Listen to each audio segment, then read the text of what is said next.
Ketua Badan Anggaran DPR RI Said Abdullah menyoroti lambatnya koordinasi anggaran dalam penanganan bencana di wilayah Sumatera. Ia menilai hambatan yang dialami TNI di lapangan seharusnya tidak perlu terjadi jika koordinasi antar instansi berjalan sigap sejak awal. Pernyataan tersebut disampaikan Said Abdullah pada Rabu 31 Desember 2025. Ia menegaskan BNPB sebagai leading sektor penanganan bencana semestinya lebih cepat mengajukan kebutuhan anggaran ke Kementerian Keuangan. Menurutnya dalam APBN 2025 masih tersedia dana on-call sekitar 500 miliar rupiah yang dapat digunakan khusus untuk penanganan bencana di Sumatera. Dana tersebut seharusnya bisa segera dimanfaatkan bila koordinasi lintas sektor berjalan efektif.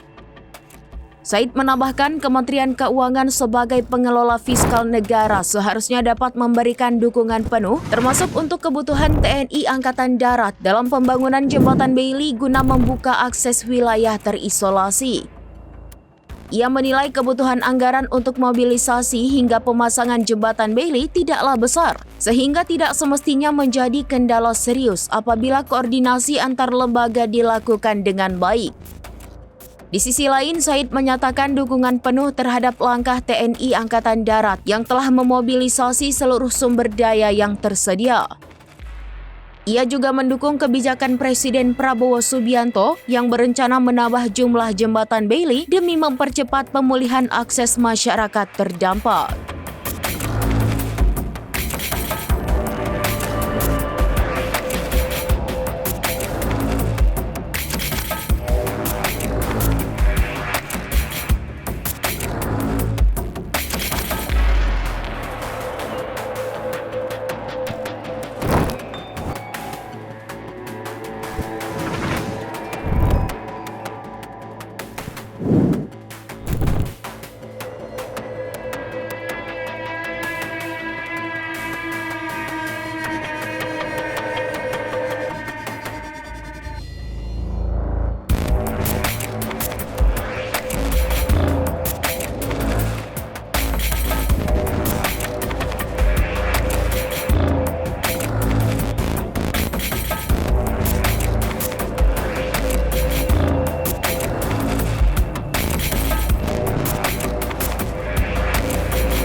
Download Tribun X sekarang, menghadirkan lokal menjadi Indonesia.